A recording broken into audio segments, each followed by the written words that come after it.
Man, I'm telling you, man. I was out there tricking in the strip club, man. I got caught slipping, man. You know how it is, man.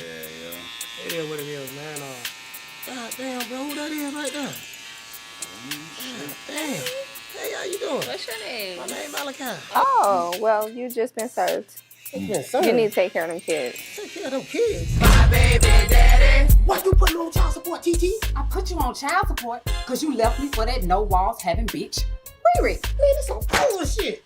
I'ma see you in court. Clumsy ass nigga. Ty told me that you was a pretty good lawyer. I have helped several brothers get out of prison early when I was doing time. Time? Armed robbery, burglary, kidnapping, and better on Leo. Man, I thought you was a real lawyer, man. I don't need a piece of paper from the white man to say that I'm a lawyer. You better figure something out, brother. You're gonna be eating bologna sandwich and apple juice, boy. What's up, nephew? Man, look here, man. I gotta go to child support court. Hey, look here, man. Check this out, bro. I need you to get out the chair, dog.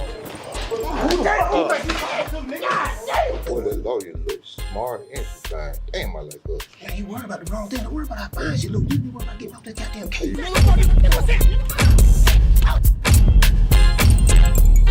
Nigga, one thing about Tampa, when it come to whole problems, we experts when it come to that. Stand my baby mama, dislike my baby mama. You a good nigga, dog. You a good Man, nigga, fuck you, nigga. Back that up, man. Slick Rick, what's happening? Not much, buddy. How you doing? Doing good, man. I'm feeling good, man. I'm on that good green. You know. Are you doing better than Tank Davis today? Nah, I would never be doing better than Tank Davis. Tank Davis is a multi-millionaire living in mansions, flying around the country in private jets. And when I get on that level, then I'll let you know. But yeah, I can't touch Tank with a 10-foot pole. Okay, there you go. But anyway, Rick, check this out. I want to run this. I want to run this by you now. Now, Gervonta Tank Davis, according to reports, what we've been hearing, that he is the face of boxing, right? So, I want you to go down the yellow brick road with me. What is the definition? Are there multiple definitions of face of boxing? What is the definition of the face of boxing? There's different ways to look at it. There's not different definitions, but normally the guy who's paid the most, or the people that are the group of fighters that are paid the most, are considered the faces of boxing. I don't think it's one guy. You've got guys like Joshua. You've got guys like Fury. You got guys like Canelo, and you have Inoue over there in Japan. Those heavyweights are getting, and Tank's not a heavyweight, so let's give him the benefit of the doubt. But those heavyweights are getting. I mean, Fury just got, I think, something like $75 million for his last fight. Okay, to give you an idea. Tank's not a heavyweight, but at the same time, as Inoue only weighs 122 pounds, and he just got $20 million for his last fight. So I think right there is part of your right there is part of your answer that how much he's a little guy and he's getting $20 million. So is he Canelo just got $35 million to fight somebody no better than Lamont Roach. So you have a situation where people are calling him the face of boxing, but is he really? No, I don't see that. I know one thing: more people know Ryan Garcia, who Tank beat, than they know Tank. I don't know about that now. There's a lot of people know Tank, bro. No. More people know Ryan Garcia. Trust me. And I asked my wife that question the other day, and my wife's black, and she said that more people know Ryan Garcia than Tank Davis. Well, I'm black. I'm black, and I totally disagree with that. I mean, I don't know who knows. I don't know who knows who more. I know that Tank and Ryan Garcia, both of them are popular fighters.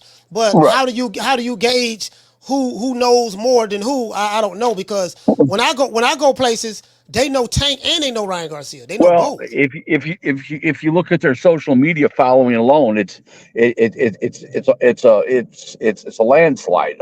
And just looking at social media. I mean, you know, Well, we're yeah, not really. Ryan Garcia has more followers. Yeah, I do agree with that. Is that what you're gauging it by his followers on No, social media? no. I'm gauging it by that. More people ask me when Ryan Garcia is fighting that are general sports fans than they ask me when Tank Davis is fighting. And I'm not talking about boxing fans. I'm talking about general sporting fans. So Oh, guys, guys, okay. guys who only watch, when a certain fighter is fighting. You Yeah, I understand what said, I'm saying? I thought you were talking about boxing fans. If you're talking about now No. general, okay.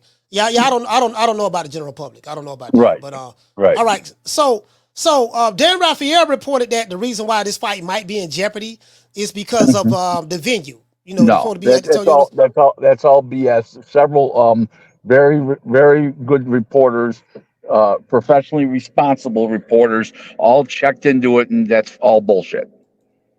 Okay. Okay. All right. So what have you learned about this situation? Go on here. It's money. It's all money. He's looking for absolutely wacky money, and that's not printable. And they guaranteed him like $3 million plus an upside of the pay per view. And he started out at $15 million, and I guess I heard he's down to 12.5 million. But that leaves a gap of 9.5 million. It's just too big to overcome.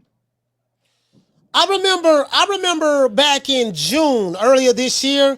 Tank Davis was on a podcast called Cigar Talk, and he broke the news to them saying that he signed a 6-7 fight deal with the PBC, and he said that his deal makes him richer than Floyd Mayweather, and It's all bullshit. All bullshit. Okay, all bullshit. that what he said on Cigar Talk, and I'm trying to It's figure all out. bullshit. Yeah. No, I follow you on that. So I had an article right here. I'm gonna read it later on when you get off the air. But it's I remember that. So I'm kind of like, well, over there at the PBC, you know what? It's two guys. That's the guys over there. That's Canelo Alvarez, and I don't know what that situation like now. Well, just to give you an example, talk about the face of boxing. So PBC just did Canelo's last fight and guaranteed him 35 million plus a percentage of the upside, and they're guaranteeing Tank Davis 3 million. They want to guarantee Tank, the same company, 3 million. So that just tells you who the face of boxing really is in North America, and that's definitely Canelo. Yeah, Canelo. Over Tank Davis. That's all there is to it. Yeah. I mean, I was going to, you just jumped the gun because I was like, well, face of boxing, I've always, if you're going to say that in today's time, okay, who making the most money? Because Anthony Joshua making a boatload of money. Tyson Fury got paid a boatload. Usyk got paid a boatload. Is it money or is it popularity? Or what is it? Because, you got to pay how you weigh. And well, it's a combination of things. It's definitely a combination of things. Okay, there's no question about that. Okay. So, man, but I kind of feel, you know what, Rick? I'm kind of riding with Tank on this. I'm gonna tell you why.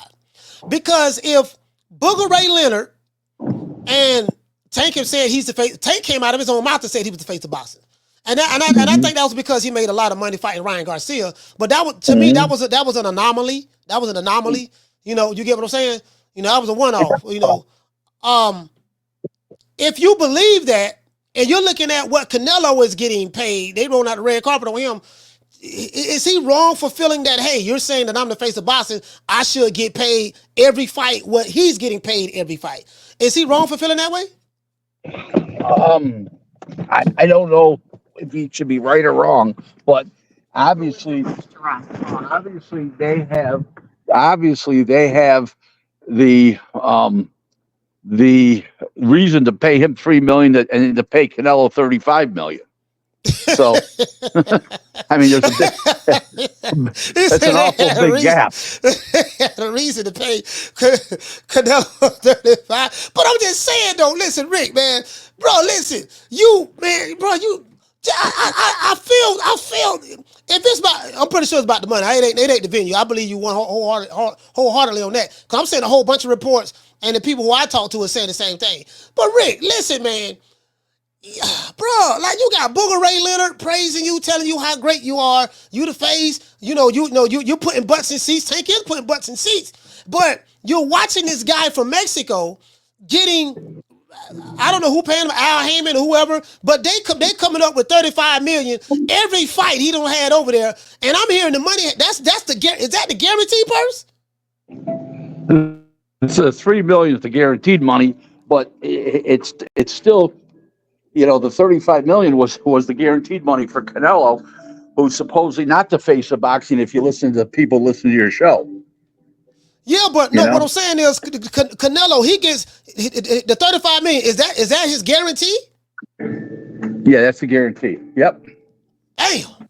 That's a lot of goddamn. So if you Tank, listen, man, if you Tank should get that then. If he the face of boxing, he should get that too. Well, obviously, Tank doesn't think he's worth the $35 million because he wanted 15. So, you know what I'm saying? So he even knows he's not the face of boxing. Obviously. So do you feel that whoever it is at the PBC, because I'm hearing Al Haymon is sick and he's out. First there was nothing wrong with him. He was around. Then you reported that Al is missing, can't nobody catch up with him. And then we hear that Big bull. He dropped. No one time. Yeah, no one time. What's that? Yeah, I'm just saying we know. So who's responsible for paying that? Like who pays that money? Is it Al Haymon or? I don't know. I've heard they have investors on bring investors on a per show basis. I don't know if that's true or not, but I've heard that from multiple people. But shit, they listen. They come over here to Nick Sack Promotions to borrow some money from me. I wouldn't. Nick, yeah, you ain't gonna get no $35 million over here, boy. You can forget that. But anyways, god damn, dog. So the Lamont Roach fight. For the life of me, I don't understand why this fight is not being held in the DC area. I could never figure that out, but I think it had something to do with Charlo fighting on it. And him supposedly be able to bring people out, but that's not the case. Charlo can't draw. Charlo's lucky he draws his breath these days. Hey, listen. Doggone, they talk about Charlo. Hey, I could come to Houston right now. And draw a bigger crowd than doggone the Jamal Charlo. We saw what the Charlo did. Rick, you all right? I'm all there. Listen, what do I think? I think that most things that PBC has done in research turn out to be bad, wrong, and financially not responsible. And I really believe that they got trouble. And this is another just glaring example. They're going to end up doing 6 shows. I remember they used to do 40 shows. Now they're going to do 6 shows this year. 40 shows? Yeah, you're right. They did used to do 40 shows. You went from 40 to 6. Is that because Showtime wasn't is not in the picture anymore, putting the money up? Well, yeah. They have no money. They have no money. They've got to recoup money before they do their next show. So in other words, the pay-per-view money's got to come back in, and they've got to get all their oars in line to have another show. They can't do multiple shows and wait for money anymore. Yeah. Game's over. I've been predicting this for a while. People have laughed at me, but it's been a slower grind it's been more of a grind than a sudden erupt. I really thought it would happen suddenly, and it's just been a slow grind downhill for the PBC Rick, man, and Al Haymon. Rick, you've been hating, man, for a minute, man. The people say you're a No, hater. I'm not a hater. I'm a realist. People have to understand the difference between a hater. A hater is saying, I don't like him. That's a hater. I hate him. That's a hater. No, I just state the facts. People can't handle the facts. People would rather be gaffed, and bullshitted and told them how good looking they are. We'd rather say, look yourself in the fucking mirror. You're an ugly ass bastard. Hey, so you believe in telling the cold, hard truth, Absolutely. No matter what it's Rick. Absolutely. Rick. Listen, I got a friend of mine. who's 65 years old, a year younger than me. I'm 66. Yeah. He's chasing around 30-year-old women with unbelievable bodies. I says, you're 65 years old. You don't have enough money to chase some kind of women. You barely have made a living in your life. Slow the fuck down, motherfucker. Hey, so you got a friend of yours. You got a friend of yours that's 65. So he tricking at 65? He's looking for women at 65 that are 30 years old and hot. And that's not where, but they want money. 30-year-olds want money. That hot 30-years want money. Now you can get it. You can get a pork chop to date you. It's 30 years old, but you ain't getting some hot chick to date you when you're 65. And he doesn't have that kind of money. He said you can get a pork chop, so he can get a pork chop, so he can. You know what? Tell your friend if you want to snatch somebody, tell them to go on Instagram. There's a whole bunch of thoughts on Instagram. They call themselves baddies, right? There's a whole bunch of thoughts on Instagram. He can go over there and he can come out good. He ain't got to spend a lot of money on Instagram. Well, I don't know about all that, but all I know is I put him in a dose of reality. I said, you're not exactly Prince Charming. You're an average guy. You've barely made a living your whole life. I said, go for a 60-year-old broad, please. That's ordinary at best. You'll have a chance. Then he said, well, I'm not attracted to that. I said, well, they're not. 30-years aren't attracted to you, you dumb motherfucker. Hey, man, look, man, you can't be talking to your friends like that. So anyway, and I look at it as if I wasn't his friend, okay, I wouldn't say it. I'm saying it because I am his friend, you know? Hey, Rick. Okay. So basically, if this fight, December the 14th, do you think that's a good time to throw a fight? Like 9 days, 11 days before Christmas? No. First couple days in December is good. After that, no. When he fought Esau Cruz, the first fight he had against Esau Cruz about 2 years ago, that was in December. Yeah, and it did 52,000 buys on pay-per-view. Yeah, on a Sunday. That was bad on a Sunday. Yeah. Matter of fact, the Kansas City Chiefs was playing that day. They went head to head with the NFL. Patrick Mahomes versus the San Diego Chargers. I remember like it was yesterday. Yeah. So what are you hearing if this doesn't happen in December next year sometime? I don't know. You're that far apart in money. He's got to fight Godzilla to make that kind of money. Why he won't just fight Godzilla then to get the kind of money he wants? Well, because he won't fight Godzilla, and they won't put him in with Godzilla because that's their only possible money maker they got. Well, they got Canelo over there. They don't have a contract. It's fight by fight. Oh, Canelo fight by fight. That's smart. That's smart of Canelo. Fight by fight. Don't be locked in. So what about this 6-7 fight deal that Tank said he had? Does he have a deal over there? Or is he fight by fight? Do you know? Obviously not. Yeah. The richest fight in boxing when Mayweather went over to Showtime. We only got I think 32. Your phone. They you sound robotic, right? What you say? Repeat that. Right. $32 million a fight. Floyd got, and I get Diet Coke. Floyd got $32 million fight, and this guy they want to give this guy $3 million. So how's it a bigger contract than Floyd Mayweather? Ridiculous. Are you sure they don't want to give him? Are you sure they don't want to give him $30 million? You sure about that, Rick? Because he's the face now. No, he's not the face. Not the face. Trust me. All right. Absolutely trust me on that. So Canelo got a fight by fight deal. So Canelo got his options. He got a lot of options. Right. I don't know, man. I don't know. We going I know Tank is a loyal guy. He's loyal to Al Haymon. So I think they're gonna work something out. Lamont Roach. I mean, shit. Is Lamont Roach even a draw? No, that's part of the problem. I asked you a question I already knew the answer to, and I like Lamont Roach. He's one of my favorite fighters. I like him at the weight he fights at super featherweight. I don't like him against Tank. That's gonna be one-sided beatdown. All right, but Rick, I know you out and about, man. Let everybody know how to get in contact with you. I'm on Twitter every day. Rick at Real Rick Glaser 1. I'm a verified account on Twitter. There's a lot of fake Rick Glaser accounts out there, but I'm on Twitter. I've got like 13,400 followers, and I answer all boxing questions. Feel free to hit me up. Okay? Good talking to you today, Coach. Thanks for having me on. It's always a pleasure. Thank you. Yes, sir. Man, I'm out of here, bro. Let's go. Man, I'm out of here, bro. Let's go.